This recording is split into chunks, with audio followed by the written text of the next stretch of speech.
விடலை பருவத்தில் காதல் வேண்டாம், வீச வேண்டாம் குழந்தைகளை குப்பை தொட்டியிலும் சாக்கடையிலும். கர்ணனோட கதையே அதுக்கு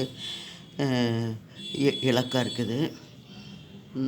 அரிய பருவத்தில் குந்தி சூரியனை வேண்டுகிறார். சூரியன் உடனே கை மேலே ஒரு குழந்தை.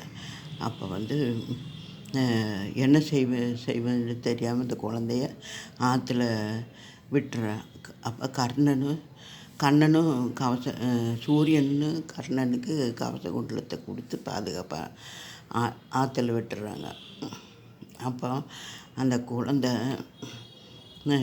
எவ்வளவோ கஷ்டப்பட்டு பிறப்பறியாதவன் என்றும் தேரோட்டி மகன் என்றும் தாய் தந்தை இல்லாதவன் என்று ரொம்ப கேவலப்பட்டு, அப்புறம் துரியோதனங்கிட்ட அரசனாங்கிட்ட செஞ்சோற்று கடன் தீர்க்க சேராத இடம் சேர்ந்து மஞ்சத்தில் வீழ்ந்தான் இடம்.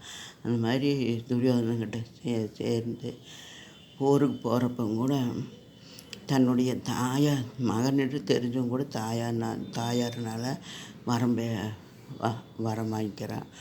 அப்புறம் சமயத்தில் பழிக்காமல் போட்டுன்னு குருவே சாப்பிட்றாரு.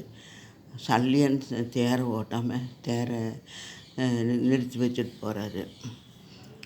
எத்தனையோ எல்லாரும் கைவிட்ட பின்னாலையும் கூட தர்ம தேவதை நின்று அவனுக்கு நேர்ந்த துன்பத்தை நினச்சி அழுகிறான். அப்பவும் கூட அந்த கண்ணன் அவன் செஞ்ச தர்மத்தையெல்லாம் தானம்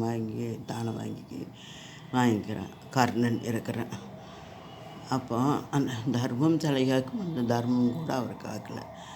அதனால் விடலை பருவத்து காதல் வேண்டாம், வீச வேண்டாம் குழந்தைகளை குப்பை தொட்டியிலும் சாக்கடையிலும். நன்றி, வணக்கம்.